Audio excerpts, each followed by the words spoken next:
Bonjour Marc Goudjanou. Oui, bonjour Carole Alaye, bonjour à tous les amis téléspectateurs et à tous les auditeurs de la 102.3. Bonjour à Laurent, c'est un plaisir de vous retrouver ce matin. Alors bonjour Laurent, Tony Oui, Guess. Carole Alaye, bonjour. Marc Goudjanou, bonjour. Téléspectateurs internautes, auditeurs de la 102.3 FM, bonjour. Voilà, nous démarrons avec la politique. Après la répartition des chefs quartiers aux partis politiques, pourquoi la désignation tarde-t-elle? C'est l'emblème du jour qui en parle. Marc Goudjanou. Oui, lorsqu'on parle des chefs quartiers, c'est un enjeu plus ou moins, pas plus ou moins, c'est un enjeu politique. Parce que lorsque ces chefs quartiers sont désignés, ils sont désignés par les partis qui les parrainent. Et lorsque vous prenez ces partis, même avant leur désignation, c'est qu'il y a généralement certains chefs quartiers qui seront reconduits, il y a d'autres qui ont été changés. Et donc, ça avait donné lieu à des tractations politiques à l'interne. Et également, forcément, à des mécontentements de part et d'autre. Maintenant, en ce qui concerne la lenteur dans l'installation de ces chefs quartiers, je pense que ça dénote de la lenteur peut-être administrative, pas forcément due aux partis politiques qui ont pu désigner déjà leur chef quartier, mais ça revient à l'administration de pouvoir quand même installer ces chefs quartiers-là. Donc moi, je vois cela comme, en tout cas, une faute ou bien une lenteur administrative qui fait que ces chefs quartiers ne sont pas installés jusqu'à ce moment. À moins que, vous savez, lorsqu'on parle de lenteur administrative, tous ceux qui occupent des postes de responsabilité au niveau de nos mairies, par exemple, ce sont également des hommes politiques qui appartiennent quand même à des partis politiques également. À moins que les désignations qui ont été faites doivent être encore remises en cause dans certains quartiers, peut-être c'est cela qui fait qu'il y a encore cette lenteur-là, ou peut-être il y a également d'autres tractations qui sont en train d'être menées au niveau de ces partis-là pour pouvoir peut-être changer les donnes, ou pour pouvoir essayer de voir qui encore enlever ou qui mettre à tel niveau. Sinon, normalement, c'est-à-dire après avoir fini la désignation, c'est que les chefs quartiers devaient être déjà installés. Mais n'oublions pas que cela ne met pas, cela ne fait pas qu'il y ait lenteur au niveau des formalités administratives. Lorsque vous avez besoin de faire des formalités au niveau d'un quartier donné, par exemple, je pense qu'il y a toujours les anciens sécu, parce que parmi eux, il y en a qui sont reconduits, ou bien qui sont en train d'être reconduits. Alors, dans ce cas de figure, c'est qu'il y a toujours cette possibilité-là de pouvoir continuer avec les formalités administratives lorsque vous êtes dans le besoin, par exemple, d'un sécu, par exemple, d'un chef quartier. Et donc, je pense qu'il faut que l'administration communale puisse, à un moment donné, jouer son rôle convenablement. C'est vrai que il y a également la préfecture également qui doit également jouer son rôle pour pouvoir quand même essayer de tout faire pour pouvoir installer ces sécu-là. Si dans le travail qui est fait, si dans la méthodologie du travail qui est fait, il reste encore des insuffisances qu'il faille combler, ça reviendrait quand même à pouvoir quand même dire à l'opinion publique, dire à nous qui sommes au cœur de l'information, de nous dire les raisons qui sous-tendent en réalité cette lenteur-là. Sinon, si rien n'est dit et que l'on reste dans cette léthargie où on ne sait pas quand est-ce que ces sécu seront installés, cela dénote du fait que la politique prime déjà même au niveau de avant même ce que les institutions qui sont habilitées, c'est-à-dire, je vais parler de l'administration communale, qui est habilitée, de l'administration préfectorale, qui est habilitée quand même à pouvoir mettre les choses en ordre pour que tout se déroule. Et lorsqu'on met la politique au devant de tout, lorsque la politique est plus ancrée dans certaines choses, c'est ce qui dénote en réalité de la lenteur. Parce que imaginez un instant que si tous les acteurs au niveau du secteur, au niveau de l'administration, n'étaient pas également politiques, étaient un peu apolitiques, je pense qu'ils seront dans la droite ligne, dans la mesure de pouvoir faire les choses dans les règles de l'art et d'aller beaucoup plus vite. Aujourd'hui, vous avez vu avec la lenteur à laquelle on assiste avec l'arrivée des SE au niveau des mairies, la lenteur à laquelle on assiste dans la prise de certaines décisions. Et lorsque ces décisions sont mêlées à des positionnements politiques, on se retrouve totalement dans des problèmes où il y a une lenteur qui ne dit pas son nom. Bon, espérons que les nouveaux chefs quartiers qui ont été nommés, puisque la plupart ont été reconduits, mais à certains niveaux où certains ont été changés, je pense qu'il est temps qu'on puisse quand même les installer pour que l'administration puisse continuer à travailler de façon normale. Parce que ce ne serait pas bien qu'on puisse nommer d'autres chefs quartiers et que ce soit l'ancien chef quartier qui puisse continuer quand même à pouvoir signer les documents ou bien à pouvoir donner les documents nécessaires aux citoyens pour pouvoir aller faire les formalités administratives. Donc cela relève en tout cas de la responsabilité administrative, c'est-à-dire au niveau du préfet, au niveau de la mairie, pour que quand même les choses puissent être faites au niveau même du ministère, pour que les choses soient faites dans les règles de l'art pour mieux avancer. Forcément, cette non-désignation aura un impact au plan politique. Oui, au point politique, bon, ça aura un impact parce que c'est une guerre de repositionnement. Vous voyez, il y a par exemple des sécu qui étaient par exemple UPR aujourd'hui, qui ont changé peut-être de manteau, qui sont devenus BR par exemple. Il y a également vice-versa de l'autre côté également. Dans certaines zones par exemple, il y a ce problème-là de leadership qui fait que l'on ne veut plus sentir la tête de tel au niveau de tel quartier et donc les guerres de leadership au niveau des instances politiques même les plus élevées ont fait que certains acteurs politiques à divers niveaux qui avaient quand même une assise au niveau de leur territoire avaient été écartés ou bien ont été écartés pour l'installation d'autres. Donc cela va, cette installation est d'autant plus primordiale où on tente déjà avec des élections. Et on sait le rôle que jouent les chefs quartiers en amont, avant même que le CA ne puisse venir jouer un rôle, avant que le conseil communal ne puisse venir jouer un rôle, avant que le maire ne puisse venir jouer un rôle, parce que dans l'installation des cellules, au niveau des quartiers par exemple, les sécu jouent un rôle très primordial dans la mobilisation par exemple des militants. Donc ce qui fait que cette installation va impacter, qu'on le veuille ou non, le climat politique, c'est-à-dire les obédiences politiques qui existent, et il y en a peut-être qui sont fâchés et qui sont peut-être dans l'attente de pouvoir rejoindre d'autres formations politiques. Et donc ça donne matière à réfléchir aux leaders politiques de ces zones-là pour pouvoir voir est-ce qu'on peut faire confiance à tel pour pouvoir le maintenir là, ou bien celui qu'on a mis là, est-ce qu'il est réellement dans notre dynamique ou bien il est dans une approche de calcul politicienne par exemple pour pouvoir quand même essayer de trouver, de tirer son épingle du jeu. Parce qu'en politique on dit ce sont les intérêts après tout. Roland Tonenike's. Oui, je crois qu'il faut rappeler que les chefs quartiers ou les chefs villages qui sont là sont ceux qui ont été élus en 2015. Et en 2020, comme nous n'avons pas eu d'élections locales, ils ont été reconduits. Mais entre-temps, beaucoup parmi eux sont devenus de la mouvance.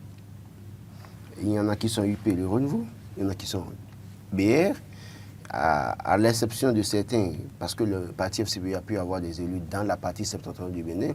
Et bien évidemment, il y avait quand même un conseiller ou deux FCBU dans la commune d'Abomey-Calavi. À ces endroits-là, il y a la possibilité d'avoir des sécu au chef du village FCBU. Mais le problème, c'est qu'aujourd'hui, ce qui retarde en réalité la désignation des sécu, au fond, il y a eu un deal non officiel, je dis bien non officiel, entre le parti UP et le parti BR.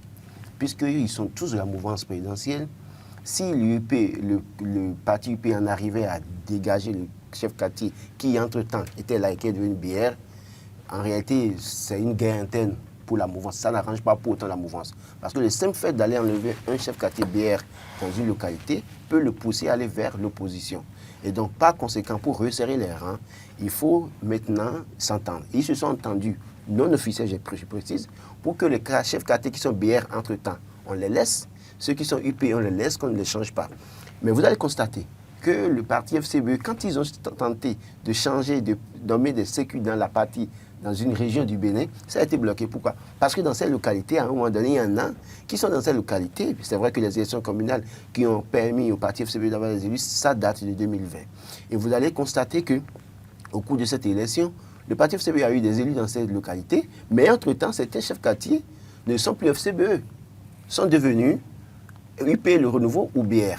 Alors, quand ces chefs quartiers sont devenus UP Le Renouveau BR, alors est-ce que les autres partis ont intérêt à ce que le processus de désignation aille à son terme? Et c'est pour ça que vous allez voir que, d'ailleurs, même le samedi dernier, le parti FCBE a dénoncé le blocage de la désignation de certains sécu ou chefs village et en appelait à l'intervention du chef d'État pour que la loi soit véritablement appliquée. Donc, aujourd'hui, en réalité, ce qui bloque la désignation des sécu aujourd'hui, en fait, ce n'est pas un blocage. Moi, j'estime que si les gens se sont entendus, ça veut dire que quoi? Ils ont accepté de reconduire ceux qui sont déjà en poste et qui, en réalité, sont leurs militants. Pourquoi? Parce que nous sommes à la veille d'une élection. Au moment où on disait que cette loi a été votée, on disait qu'on allait désigner le chef quartier ou le chef de village, on avait quand même alerté pour dire attention. C'est-à-dire qu'à un moment donné, c'est deux options, c'est deux phases, je dirais. C'est-à-dire, soit les gens font l'effort de s'entendre pour éviter la désunion, ou alors ils agissent et puis ça leur sera préjudiciable. Et donc, les partis de la mouvance aujourd'hui qui ont la possibilité de désigner la majorité des chefs quartiers ou chefs de village se sont entendus à un moment donné. Et ça fait qu'aujourd'hui, les sécu, moi je n'irai pas dans le détail, mais je sais que dans certaines localités, ils ont procédé à des nominations à des endroits où, entre-temps, des sécu, soit ils sont décédés, ou alors il y a un problème où le sécu ne maîtrise pas trop sa position. Donc vous allez voir que si demain ces partis doivent nommer des chefs quartiers ou chefs villages, il se peut que ce soit dans des localités où soit le chef village est décédé et le nom sera rendu officiel, ou alors ils ont les informations que ce sécu qui entre-temps est BR ou PR tend vire vers l'opposition. Vous allez voir, ils vont nommer à ces endroits-là. Mais les endroits où vous allez voir, et quand vous prenez à Bourg-Clavier, hein, la grande partie des sécu aujourd'hui ou des chefs villages, ils sont soit du PR ou sont du BR. Parce que eux tous, la majorité, sont du côté de la grande famille. Donc, c'est ça qui, en réalité, qui fait qu'on n'a pas une information officielle de ce que les gens seront remplacés. Maintenant, comme je l'ai dit, c'est-à-dire, c'est quand même pour une manière de resserrer les rangs, pour que les gens ne soient pas, comment vous appelez, frustrés au point de vouloir lâcher la famille politique. Parce que, en réalité, ce qui est très important dans ce dont nous parlons, c'est que nous allons aux élections. Et les élections, en réalité, les sécu, les chefs de village jouent un rôle assez considérable dans le processus électoral. Forcément, ils sont en contact des populations, des citoyens. Voilà, donc ne pas savoir gérer cette affaire avec beaucoup de précautions, ça peut se retourner contre eux. Et par conséquent, je pense qu'ils sont en train de trouver la bonne formule, selon eux en réalité, pour contrer toute velléité après, parce qu'un sécu qui maîtrise, vous savez, il y a des endroits où vous allez, hein, écoutez, vous pouvez tout faire. Les populations vous disent, allez voir notre sécu. Vous pouvez tout faire, ils vous disent, allez voir notre chef village. Donc, ces Béninois-là qui sont à ces postes de responsabilité sont des gens qui maîtrisent le terrain. Des gens qui sont en poste, vous imaginez, depuis 2015, jusqu'à aujourd'hui, ça fait 10 ans qu'ils sont là. Donc, s'ils sont avec vous, à quoi bon vouloir à tout prix les changer au point d'aller les frustrer, alors que c'est eux qui ont la maîtrise du terrain, qui ont la maîtrise des grands dossiers de la localité. Donc, je crois que c'est ça qui fait que, pour le moment, ils n'ont pas rendu officiel une désignation. Ils se contentent de ce qu'ils sont là, c'est que peut-être qu'ils finiront par entériner, prendre la liste maintenant officiellement pour dire, ben voilà, confirmer les gens à leur poste officiellement. Mais pour le moment, ils évoluent d'abord avec ça et ils gardent silence. On verra si dans les prochains jours, ils vont revenir sur, comme j'ai dit, c'est une entente non officielle entre les deux parties. Ils n'ont pas rendu officiellement. C'est pas sur papier. Bon, en fait, officiellement, il n'y a pas un acte qui consacre ça, mais dans les coulisses, ça a été décidé et c'est ça qui fait que, pour le moment, ce n'est pas pour autant une priorité pour la formation politique parce que ça peut être mal perçu par ceux qui sont là et ça peut se retourner contre eux. Nous restons dans le registre politique. Élection générale 2026, code électoral, les confessions religieuses abdiquent. Marc Goudiano. Oui, je pense que cela fait suite à la rencontre que ce cas de concertation a eu avec le chef de l'État. Et c'est Michel Alokpo qui s'est prononcé sur la question. Et ce qui est parfois étonnant dans ses propos, c'est qu'il dit que si éventuellement c'est le chef de l'État qui a le pouvoir et que si lui, il ne veut pas que les choses changent, alors on ne va pas lui forcer la main à pouvoir le faire.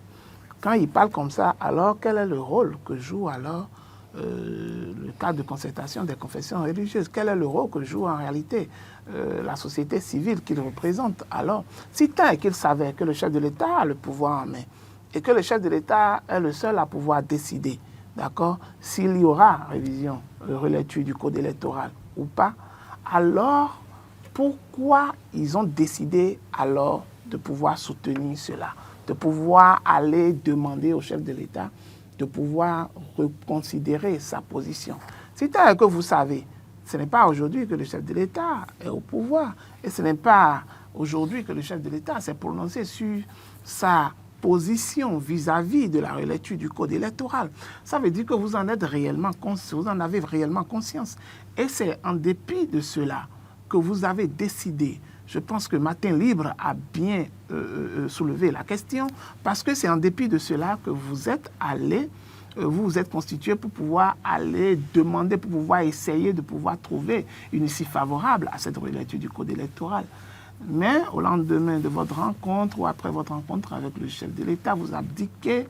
Cela dénote en réalité que vous ne prenez pas vraiment de votre rôle, que vous ne prenez pas vraiment conscience du rôle que vous devez jouer en tant que cadre de concertation. Parce qu'en réalité, les attentes des populations se retrouvent en quelque sorte également dans la main de ce creuset-là, de ce cadre-là.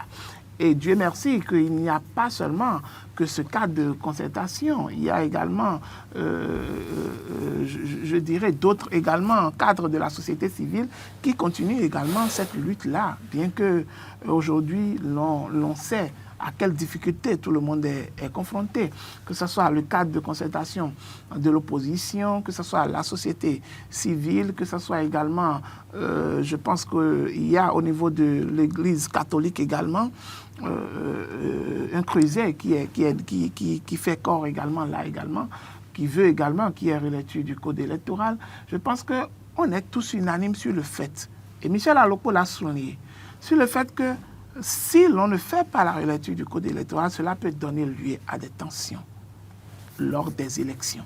Tout le monde est d'accord et unanime là-dessus. Si on est d'accord là-dessus... Tout le monde n'est pas d'accord et unanime là-dessus. Oui, je dis que, en tout cas, même ceux aujourd'hui qui sont en train d'abdiquer, ils sont unanimes là-dessus. Ils sont d'accord qu'en laissant les choses à l'état actuel, ça peut donner lieu à des tensions. Alors, c'est pour pouvoir limiter. Michel Alokpo même l'a dit.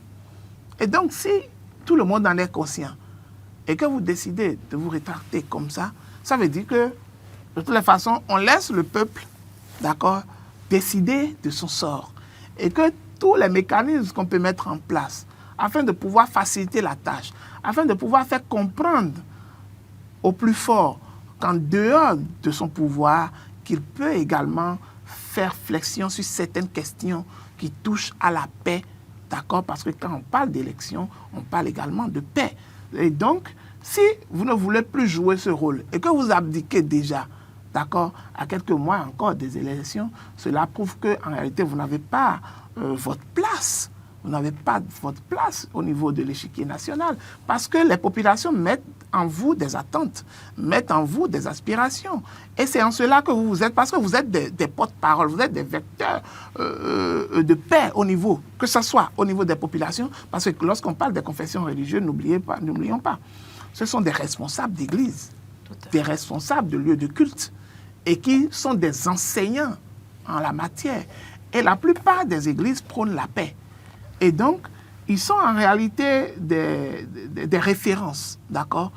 Et donc, si eux, déjà, en n'essayant même pas d'aller loin, en voyant le chef de l'État, c'est vrai qu'on n'a pas la quintessence de tout ce qu'ils ont dit après leur rencontre avec le chef de l'État. On ne sait pas ce qu'ils ont dit finalement. Mais lorsque, à la sortie, l'un des représentants ou l'un des membres arrive à dire cela, c'est d'autant plus grave quand leur rôle de pouvoir quand même aider à trouver des issues, à trouver des solutions pour pouvoir participer à la résolution des crises ou bien pour pouvoir prévenir les crises, d'accord, électorales. Donc ça veut dire qu'on laisse la population livrée à elle-même, on laisse les politiques livrés à eux-mêmes, quitte à ce que ce n'est pas quand les tensions vont survenir qu'ils vont encore ressurgir alors pour pouvoir faire, en tout cas pour pouvoir donner leur mot d'ordre.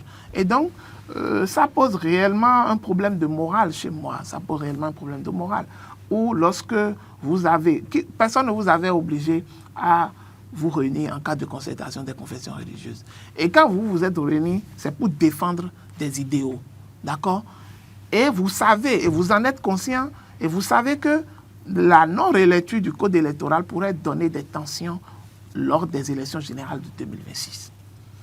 Et c'est conscient de cela que vous avez commencé par initier des dialogues, des concertations avec le pouvoir en place. Et si, après quelque temps, vous vous réfractez, vous abdiquez et vous dites que vous ne voulez plus et que le chef de l'État, c'est lui qui a le pouvoir en place, donc si lui décide de ne plus faire, c'est que personne ne peut décider. Mais c'est les citoyens lambda qui vont tenir ces genres de langage. Parce que eux, compte tenu de leur position, de leur rang, et compte tenu de la lutte qu'ils ont décidé de faire en se créant en cadre de concertation, ils ne peuvent pas dire ça. Ils ne peuvent pas le dire parce que c'est vraiment grave. Ça veut dire que le rôle ou bien l'espoir que peut-être les citoyens placent en vous en tant que société civile, ça veut dire que cet espoir est mort du coup.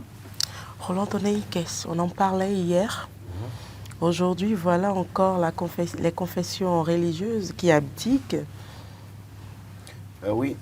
Écoutez, quand vous êtes dans un pays où tout le monde à un moment donné a dealé, c'est difficile d'avoir le courage à un moment donné et de tenir des luttes jusqu'au bout, malheureusement. Vous savez, quand vous faites une lutte et que vous êtes convaincu de ce que vous faites, vous n'abdiquez pas. Vous maintenez votre position jusqu'au bout, quoi qu'il advienne, quelles qu'en soient les conséquences. Et donc, quand des gens à des niveaux donnés vous disent à un moment donné, ce que nous voyons là, ce n'est pas bon, mais qui se lève un jour, du jour au lendemain pour dire, nous abdiquons, on ne veut plus continuer, nous on s'arrête ici. Parce que c'est les mots qu'il a utilisés, les thèmes qu'il a utilisés. On s'arrête ici, on ne veut pas lui forcer la main. Mais vous devez maintenir le dialogue. Mais justement, le monsieur qui doit prendre une décision a été très clair depuis le début. Laillé. Et à chaque occasion, il le redit. Ils l'ont rencontré, peut-être que ces responsables religieux se disent qu'on n'a plus d'autre choix, on n'a plus d'autres actions à mener pour obtenir ou bien pour avoir gain de cause du président de la République. Dans ces conditions, vous n'avez pas besoin de dire ce qu'il a dit là. Parce que quand vous dites ça, vous lui montrez que oui, il est fort et que vous ne pouvez pas. Vous maintenez le dialogue. Vous continuez à faire les dénonciations. Vous continuez à l'inviter chaque fois à revoir sa position. Parce que si vous qui êtes censé défendre les intérêts des populations, vous abdiquez, alors quel est le sort des populations? Écoutez, l'écoute que Michel Aloko peut avoir chez le chef de l'État, moi Laurent, je ne peux pas l'avoir, Marc Goudian ne peut pas l'avoir. Mais si lui commence pas à dire j'abdique, nous on peut faire quoi finalement? Ça veut dire que s'il lui a abdiqué et que nous on continue d'en parler, que demain les gens en arrivée vous décident peut-être de nous interpeller pour dire pour pouvoir vous en parler, c'est qu'il ne parlera pas. Parce qu'il va dire que lui là, il n'en parle plus et que lui c'est plus son débat. Et donc il faut comprendre alors le fond de la lutte des gens. Quel est le combat? Qu'est-ce qu'ils font en réalité leur lutte? Parce que quand ça fait, il n'y a jamais un sans deux, hein, ça fait de deux quand même pour Michel Aloko. C'est la même personne qui est dans le comité de pilotage de l'audit du fichier électoral, qui est allé sur une chaîne et dénoncer qu'il y a mal donne dans les trucs là. Et puis après, quelqu'un a pris la parole, mais jusque-là, il n'a pas encore démenti ce que l'autre a dit. Aller plus loin avec ce Michel Aloko, autant de Yahi. Voilà, donc pour vous dire quoi, il y a des acteurs, il faut faire attention avec. Je suis d'accord qu'à un moment donné, vous, mais quand même, maintenez aussi, quand même, montrez quand même votre grandeur d'homme, votre dignité de grandeur d'homme. Parce qu'à un moment donné, si ceux qui sont censés défendre... Attendez, vous l'avez dit, vous voyez un peu, c'est ce que je dénonçais chaque fois ici pour dire. Quand vous avez des acteurs des leaders religieux qui malheureusement se retrouvent dans l'espace politique. C'est comme ça que ça arrive. Pourquoi? Le leader religieux, c'est celui qu'on va voir quand on a des problèmes au niveau politique. Et ils sont des gens qui sont investis, en tout cas, qui font preuve d'une certaine neutralité. Et toutes les parties vont les voir pour dire voilà notre problème et ils tranchent. Mais quand vous constatez qu'à un moment donné, certains dans ce cadre ont tendance à pencher d'un côté, au point de fermer même les yeux sur un certain nombre de réalités, sur un certain nombre de problèmes que nous vivons, ces réactions que nous avons ne devraient pas surprendre. Et ça interpelle plus d'un. Ça nous interpelle chacun, en ce qui nous concerne. Quel est le véritable combat que nous faisons? Faisons-nous un combat de faux semblants où on fait croire aux populations que oui, on vous défend, oui, on fait ci, on fait ça, mais quand dès lors que, bon, après, il y a les combines peut-être de derrière, on se lève encore pour dire, bon, on n'a plus la force. C'est les mêmes qui, à un moment donné, ont combattu Boni hier et qui ont préparé le terrain pour le régime qui est là. En son temps, ils n'ont pas dit qu'ils abdiquaient. Parce que peut-être aujourd'hui, il n'y a pas de télécommande, puis peut-être il n'y a pas de mouvement pour peut-être externe, pour entretenir certains parmi eux.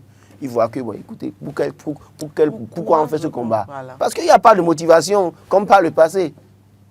En fait, la différence entre le passé et aujourd'hui, là, c'est qu'il y a quand même des motivations, il y a une télécommande qui quand même guidait avec des piles neuves. Aujourd'hui, les piles sont fatiguées. Les piles sont fatiguées, il n'y a personne pour rajouter de nouvelles piles dans les télécommandes. Donc, finalement, ça me ramène même à des souvenirs très anciens où parfois, au temps du régime passé, c'est que lorsqu'on sent que les élections approchent ou lorsqu'on sent qu'il y a des événements qui approchent, il y a certains groupes de jeunes ou certains groupes de leaders, ils vont créer un groupement de jeunes leaders ou bien de jeunes quoi, et qui veulent défendre X ou Y. Et jusqu'à on les appelle pour les calmer avec ce que vous savez seulement là. Oui. Ils disparaissent. Oui. On n'entend plus parler d'eux. En réalité, c'est comme si les gars, ils n'ont pas, tel que Laurent l'a dit, c'est qu'ils n'ont pas en réalité d'idéaux qu'ils défendent mordicus avant de pouvoir quand même créer le cadre de concertation. Et quand ils finissent, c'est-à-dire le cadre de concertation est créé dans un intérêt particulier. Et quand on commence à travailler, l'intérêt particulier c'est quoi? C'est essayer d'avoir de rencontrer peut-être le chef. C'est d'essayer de rencontrer le chef, d'avoir un dialogue avec le chef, lorsqu'on sait que pertinemment, ce qu'on veut aller défendre forcément, c'est pas l'intérêt du peuple. Oui.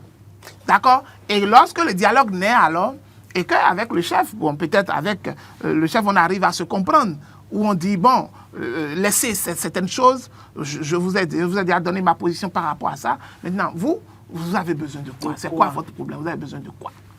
Je crois que, et finalement, on comprend que c'est les intérêts qui les guident. Les populations... ça ne date pas d'aujourd'hui, hein. Ça date de très longtemps. Et c'est les mêmes personnages qu'on voit au devant de la scène. Ceux qui se prononcent aujourd'hui, tel que Laurent l'a dit, à l'Okpo, qui, au temps de Yahi, on sait tout son parcours. On connaît tout son parcours. Aujourd'hui, maintenant, il refait encore surface parce qu'il a trouvé de la matière à l'approche des élections présidentielles. Audit du fichier électoral, relecture du code électoral, cadre de concertation des confessions religieuses. Et c'est ces hommes-là qui se disent des hommes de Dieu. C'est vraiment dommage. Hein? Je crois que véritablement aujourd'hui, les populations doivent pouvoir comprendre qu'ils n'ont plus de défenseurs en réalité. Elles n'ont plus de défenseurs en réalité. Au moins, ils ont le clergé catholique qui est là. Oui, bon, puisque le clergé catholique oui, je suis d'accord. N'a pas encore abdiqué par rapport à la question. L'épiscopat, je crois que véritablement, les populations doivent pouvoir comprendre aujourd'hui que c'est un peu comme si nous sommes dans un pays où ça devient le chacun pour soi, Dieu pour tous, malheureusement. Parce que la société civile est restée muette sur bien des questions essentielles. Les confessions religieuses qui aujourd'hui sont restées aussi muettes sur un certain nombre de questions et qui aujourd'hui en arrivent à nous dire que sur la question du culte électoral, il faut abdiquer, alors que les mêmes ont démontré par plus que ce culte électoral ne garantissait pas le vivre ensemble, la cohésion nationale et la paix, et qui en arrivent à abdiquer. Quand vous faites une lutte que vous savez, vous êtes convaincu, ça veut dire qu'en réalité, les gens là n'étaient pas convaincus. Maintenant, le problème, c'est quoi?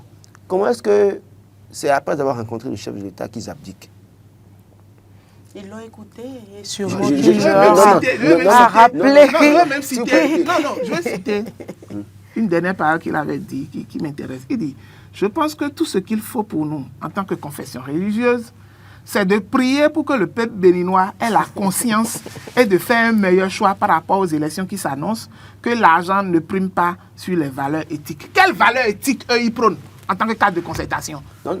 Moi, je vais pas de confession religieuse. Alors que c'est eux qui avaient déjà prononcé ces valeurs-là. Et c'est en fonction de ces valeurs-là qu'ils ont décidé de soutenir, c'est-à-dire de relever les insuffisances liées, d'accord, au climat politique, et de pouvoir demander également qu'on fasse la relecture de ce code électoral. Carole, moi, je n'irai pas sur le terrain. Excusez-moi de vous je ne avoir, suis pas sur je n'irai pas sur le terrain des valeurs prônées par... Parce qu'en réalité, dans le cadre de concertation, il y a beaucoup de leaders religieux. Il y en a qui peut-être ont fait l'option d'être silencieux parce que débordés par ce qui se passe et dépassés. Mais il y en a qu'on sait que peut-être dans leur rôle-là, ils savent pourquoi ils jouent ce rôle-là et pour quelle mission ils sont là. Donc, on va peut-être pas les mettre tous dans les mêmes paniers. Oui, donc, mais si vous êtes, attendez, on va les mettre dans le même panier. Je suis désolé. Du moment où vous marchez avec les moutons, vous devenez mouton. Du moment où vous êtes avec les bœufs, vous devenez bœuf. Non, il y en a qui ont démissionné. On vous met dans le même sac. Ceux qui ont démissionné, d'accord. Mais ceux qui sont allés à la rencontre et qui ont laissé Michel Alokpo tenir de tels propos, ça veut dire qu'ils sont comptables. Moi, je suis d'accord, mais je ne vais pas aller sur le terrain des valeurs. Ils sont comptables, tout simplement. Je préfère dire carrément qu'il faut que les acteurs qui sont devant comprennent, commencent par nous dire clairement qu'est-ce qu'ils font de leur lutte. Viennent-ils en politique ou viennent-ils dans la société civile pour véritablement défendre les populations, pour véritablement défendre la veuve et l'orphelin, ou bien ils y sont parce que le temps qu'on s'intéresse à eux, qu'on les appelle pour leur trouver quelque chose et que là, eux-mêmes décident de laisser tomber la lutte. C'est véritablement le problème. Parce que le cas de concertation dont on parle, on a vu comment ils ont fonctionné sous Boniaï. Et on sait très bien comment ça fonctionnait d'ailleurs et ce qui motivait ça. Donc aujourd'hui, est-ce que véritablement, ils ont besoin de carburant dans le moteur pour que le moteur tourne, que c'est pour ça que ça ne marche pas? Il faut alors que ceux qui peuvent mettre carburant dans le moteur mettent le moteur autrement, si c'est seulement un camp qui doit pouvoir contrôler les choses. Mais ce que je veux dire pour finir, c'est que c'est quand même un message à l'endroit du chef de l'État. Vous savez, quand ils sont au pouvoir, le plus souvent parfois, ils ne voient pas certaines réalités autour d'eux. Certaines réalités qui sont parfois très évidentes autour d'eux, ils ne voient pas. Et c'est peut-être après qu'ils se rendent compte quand tout est déjà pratiquement scellé. C'est pour dire au chef. Vous savez, Roland, ce que vous dites m'inspire une réflexion. Permettez-moi de finir d'abord. Je voulais dire au chef de l'État, il y en a qui notamment viendront vous dire, foncez. Mais autour de vous, beaucoup de choses se passent. Je vous dis, beaucoup de choses se passent, Monsieur le Président de la République. Prenez la juste mesure des choses. Et dites-vous qu'après tout, c'est votre nom que l'histoire retiendra. Ceux qui vous poussent notamment à dire « Non, il ne peut rien, on va les matraquer ». Enfin, si, les mêmes vont vous lâcher. Autant mieux prendre la juste mesure des choses. Non, maintenant. justement, pratiquement toutes les couches sociales aujourd'hui réclament cette révision du code électoral pour la paix, pour la cohésion sociale au Bénin.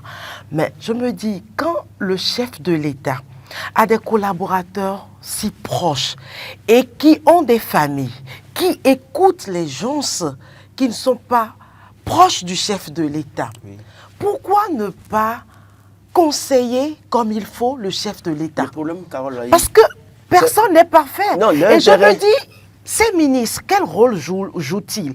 Au-delà du conseil, les députés, les maires, quel rôle jouent-ils en réalité? Puisqu'on parle du peuple, on parle de la nation, et il est là, c'est pour que la paix règne. Je me demande quel rôle jouent-ils? Pourquoi ne veulent pas dire la vérité à un seul homme qui a la décision qu'il faut pour le maintien de la paix et de la cohésion sociale. Si un ministre a le courage d'aller parler au chef de l'État et que demain le Limoges ministre est là, vous allez lui donner... Attendez, laissez-moi finir. Est-ce que vous allez lui donner les intérêts qu'il avait là-bas? En fait, le problème, c'est très simple.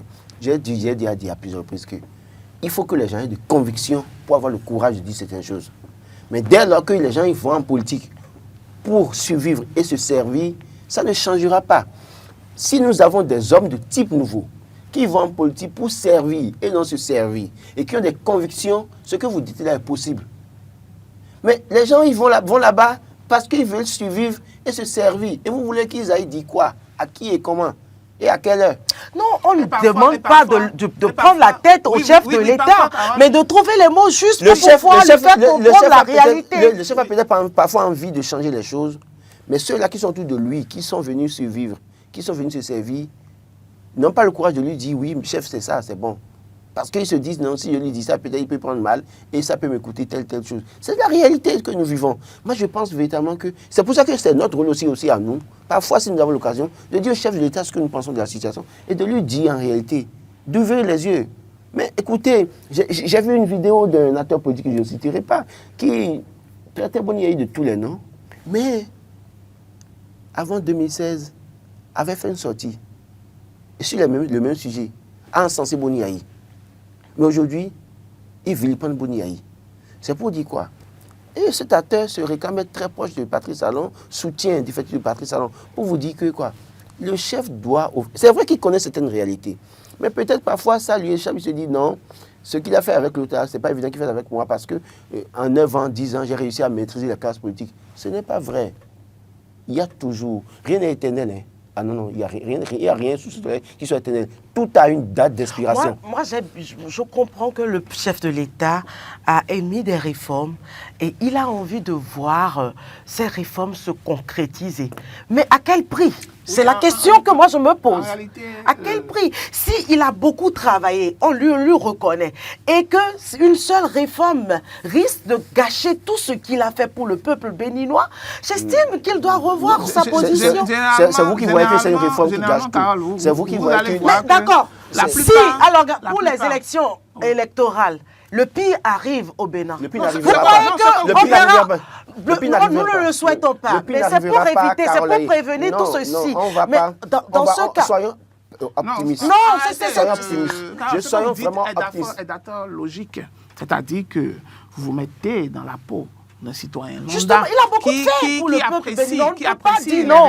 Mais si ce que nous dénonçons pour exiger la révision du code électoral aujourd'hui, si cela arrivait, vous croyez qu'on va lui reconnaître tout ce qu'il a fait? En réalité, le chef de l'État a eu, au cours de son mandat, avouons-le, à faire beaucoup de choses.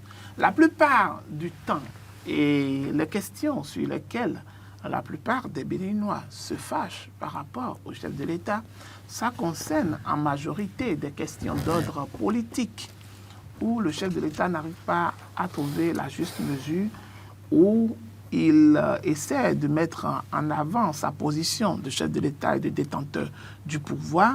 Mais si c'est en ce qui concerne les réalisations qu'il a eu à faire, beaucoup de Béninois l'applaudissent. Mais le problème qui se pose est que, vous savez, oublions même le chef de l'État, venons à nous simplement. La personne qui arrive à faire assez de bien, parfois un seul mal qu'il commettra pourra mettre en cause tout le bien qu'il vous a fait. Et parfois, la personne oublie tout le bien que cette personne aurait eu à faire pendant tout le temps. Donc cela ramène à quoi? Ça ramène à la responsabilité du chef de l'État de savoir qu'il est entouré des hommes politiques. Ces mêmes hommes politiques qui étaient d'accord, avec Boni Yayi par le passé. La majeure partie d'entre eux étaient avec Boni Yayi par le passé. Ce sont ces mêmes hommes politiques qui sont avec lui aujourd'hui, par exemple. Ce sont ces mêmes hommes politiques également qui ont des visées politiques aujourd'hui et qui sont en train de regarder pour pouvoir voir quelle tendance il y aura en 2026. Ce qui fait qu'ils ne vont jamais vous dire la vérité, monsieur le chef de l'État. Ils ne vont jamais vous dire la vérité parce qu'ils sont orientés vers leurs intérêts personnels et vers leurs intérêts du moment.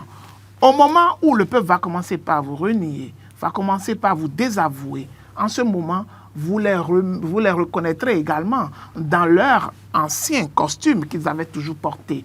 Au temps où ils étaient en train de lâcher Boni Yayi pour venir vous soutenir. C'est ça en réalité l'animal politique qu'on a, les animaux politiques qu'on a aujourd'hui sous le 229. Et c'est vraiment malheureux parce qu'on a déjà vu des hommes politiques nous vanter, nous chanter une nouvelle conscience au Bénin. Aujourd'hui, ils sont où? Ils sont où? Où est cette nouvelle conscience? que la jeunesse béninoise a toujours voulu et a espéré que cette nouvelle conscience naisse aujourd'hui. Cette nouvelle conscience s'est métamorphosée ou s'est transformée aujourd'hui en intérêt politique, en intérêt numéraire, où aujourd'hui, c'est l'argent qui prime au-dessus de tout, au-dessus du bien public. Moi, je crois que pour finir, si vous voulez, hein, si vous permettez, vous allez finir le chef de l'État, je le dis encore, doit pouvoir ouvrir les yeux, prendre la juste mesure des choses et se dire, l'histoire retiendra Patrice Athanase Guillaume Talon. L'histoire ne retiendra pas Pascal René Koupaki. L'histoire ne retiendra pas Abdoulaye Biotchani. Il vous dira après, lui, les ministres d'État, hein, que ce n'est pas lui qui a la décision. On a pu voir des gens qui sont partis du gouvernement après qui ont dit que la décision venait du chef de l'État. Tout à fait. Donc, l'histoire retiendra son nom. C'est vrai que ce que nous disons, on peut sembler être de le verser sur le dos du canard, mais nous aurons dit ce qui nous concerne, en tout cas, ce que nous avons envie de dire en son temps. C'est sans méchanceté aucune et sans animosité, mais juste par amour pour le chef de l'État pour dire, si les mêmes ont désavoué, comme l'a dit Marc, Boniaï, même c'est même mieux, hein. Les gens ont désavoué l'homme de paix, le général Mathieu Kékou, qui sont venus à Yahi Boni. Ils l'ont traité de tous les noms. Et après Yahi Boni, ils sont venus à Patrice Talon. Donc, pour dire, le chef doit comprendre. C'est vrai que ce qu'on dit, il va dire, mais ces jeunes-là disent quoi? Ils n'ont rien compris de la gouvernance, ils ne comprennent pas ce qu'on dit du pouvoir. Mais en son temps, parce que les gens ont dit la même chose à Boni Boni n'avait pas compris. Et quand il a été pris à son propre piège, aujourd'hui, il a compris ce qui était vraiment, ceux qui l'aimaient, qui le disaient la vérité, qu'ils prennent l'enjeu, qu'ils comprennent l'enjeu, que Dieu l'inspire davantage à faire ce qui est bon pour le pays, faire bon ce qui est bon et qui permettra ce que... Parce qu'on fait autant de choses dans un pays, on transforme l'image d'un pays, mais après, c'est comment est-ce que vous finissez. En fait, c'est pas comment vous avez commencé quel est le problème, c'est comment vous avez fini. Voilà, nous allons aborder un dernier sujet ou un avant-dernier sujet, je ne sais pas si le temps va nous le permettre. Renforcement de la cohésion nationale, le médiateur Essou échange avec Adrien Rombedji dans la discrétion. C'est dans la discrétion qui me fait sourire sur ce plateau. Non, ça ne me fait pas sourire. C'est vrai que le rôle de médiateur, c'est de mener parfois certaines actions qui ne sont pas visibles par l'ensemble des populations. Et c'est également ça. Le rôle du médiateur, ce n'est pas forcément livrer, d'accord, tout ce qui a été dit dans les coulisses avec tel acteur ou tel acteur politique. C'est de pouvoir également avoir ce petit jardin secret qui puisse quand même participer à la cohésion et à la bonne marche des choses. Ce qui dénote en réalité de la place qu'il occupe en tant que médiateur de la République. Et lorsqu'il est allé rencontrer le président Adrien Rombedji, je puisse dire que c'est également dans une démarche de pouvoir essayer de concilier peut-être le président Adrien Rombedji avec ses pairs de l'UPR, parce que à voir les dernières actualités, on voit aisément la position du président Adrien Rombedji, où aujourd'hui, par exemple, le PRD est toujours mis en avant. Aujourd'hui, maintenant, les militants du PRD ne parlent plus de l'UPR, même le président également ne parle plus de l'UPR, on parle du PRD de l'autre côté, et les gens de l'UPR qui parlent de l'UPR. Et donc, il faut remarquer que, compte tenu des positions de Maître Adrien Rombedji ces derniers jours, en tant que personne ressource, en tant qu'un grand leader politique, qui n'est pas des moindres au niveau de l'échiquier national, au niveau de l'échiquier politique du Bénin, il faille quand même peut-être aller l'écouter, aller voir qu'est-ce qui est en train de fâcher Maître Adrien Rombedji, qu'est-ce qui le fâche réellement par rapport à son parti, c'est-à-dire à l'UPR, par rapport au BR, par rapport à la gouvernance, par rapport à tout ce qu'il a émis comme propos et qui fâche aujourd'hui sa grande famille, si je veux parler de la mouvance présidentielle. Donc, et je pense que c'est peut-être dans cette démarche que le médiateur de la République est allé l'écouter pour pouvoir voir, en réalité, bon, est-ce que Maître Adrien Rombedji peut encore revenir à de meilleurs sentiments vis-à-vis de tout ce qu'il est en train de dénoncer. Sinon, Je pense qu'il y a beaucoup d'actions, il y a beaucoup d'œuvres sur lesquelles on aimerait bien sûr voir le médiateur de la République que d'aller voir, laisser les politiques régler peut-être leurs problèmes politiques à ce niveau-là et laisser les acteurs discuter entre eux des réels problèmes, à moins qu'ils soient allés peut-être en tant que porte-parole des partis de la mouvance présidentielle. Ça, je ne sais pas.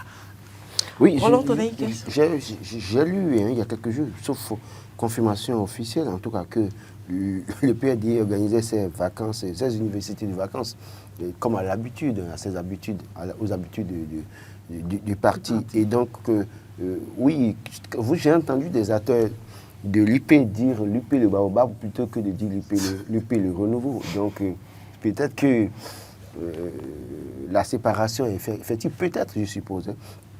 Mais quand on voit que c'est le médiateur de la République qui reçoit Maître Adeline Bouedjie en toute discrétion, il faut quand même rappeler que le médiateur de la République, M. Essou, quand même était membre du bureau politique du Bloc républicain. Donc il est de la mouvance. Écoutez, même si aujourd'hui les médiateurs et qu'on va dire qu'il n'a plus de coloration politique, c'est qu'il est là du fait d'un certain courant politique. Et donc, il n'a pas intérêt à voir que, la mouvance se divise et qu'il y ait séparation ou divorce. Parce qu'en réalité, demain, il se peut qu'il perde aussi son poste s'il n'arrive pas à conserver le pouvoir d'État, le pouvoir exécutif.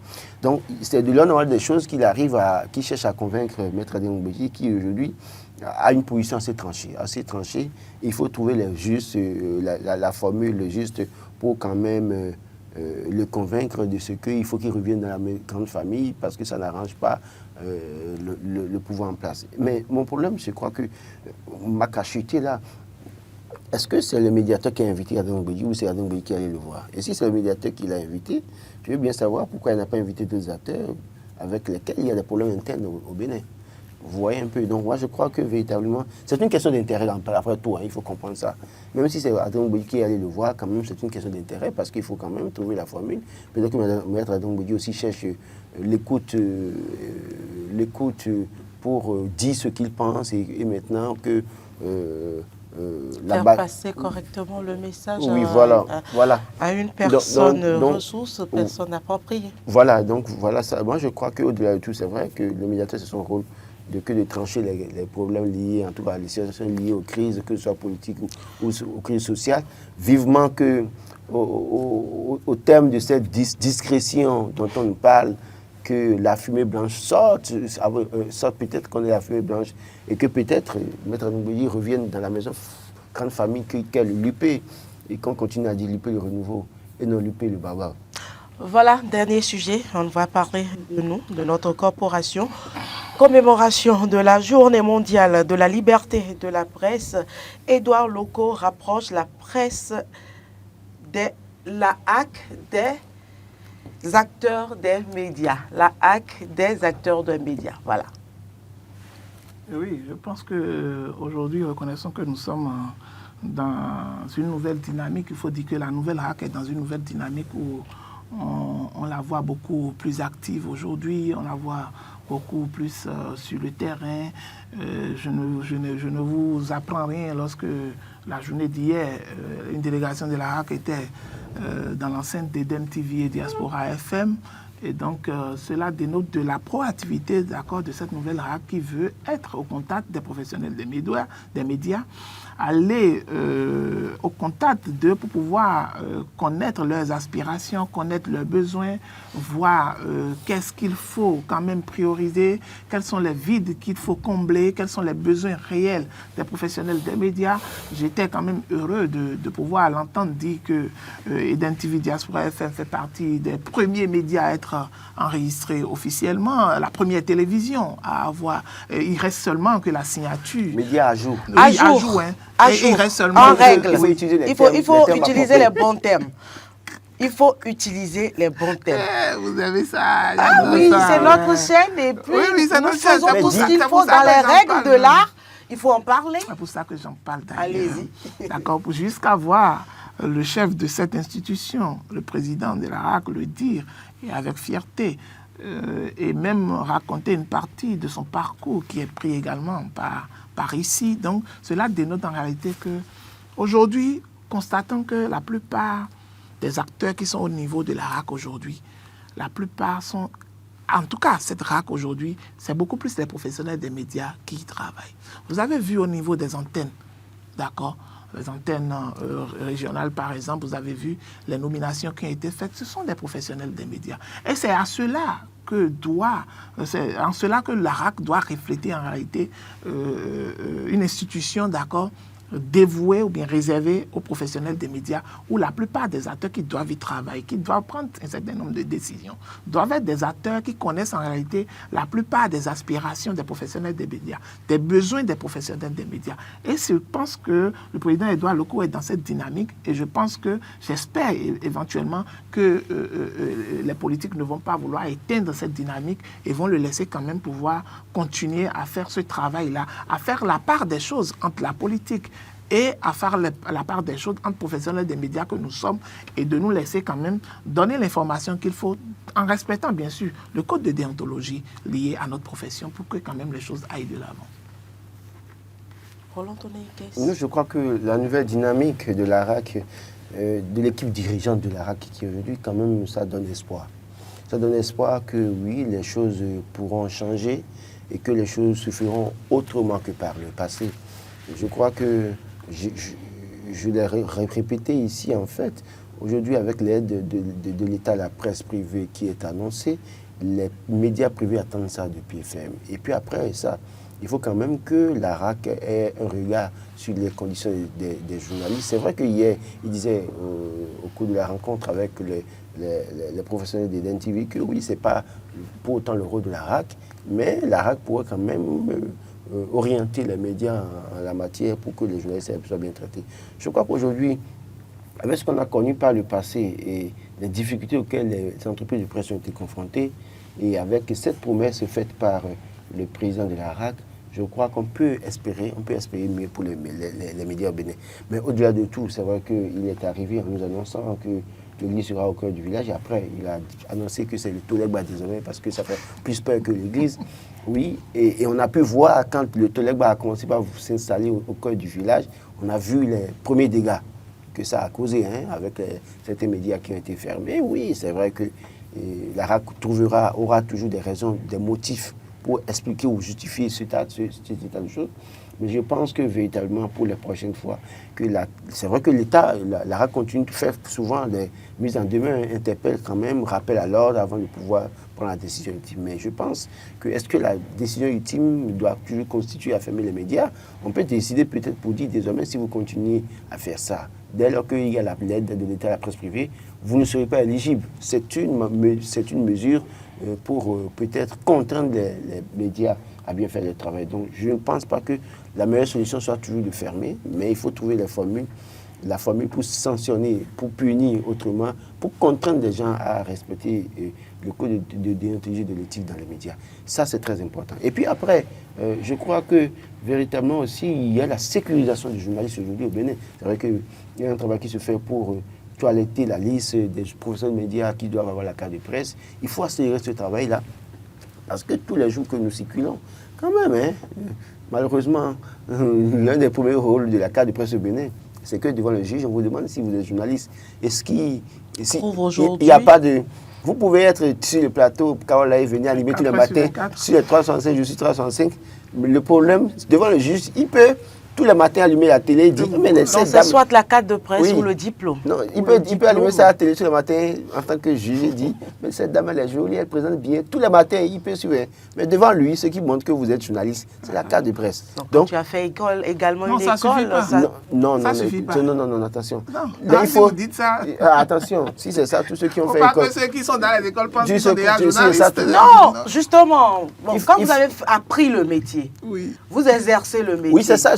Vous avez votre diplôme. Ça prouve déjà que vous êtes dans le domaine. Non, c'est la première preuve d'être journaliste. Mais là, la carte de presse viendra confirmer. Si vous allez devant un juge, vous sortez... Ce qui est sûr, je ne suis pas dans le cas. Il y a eu une première fois. Si vous allez devant un juge, vous sortez votre diplôme.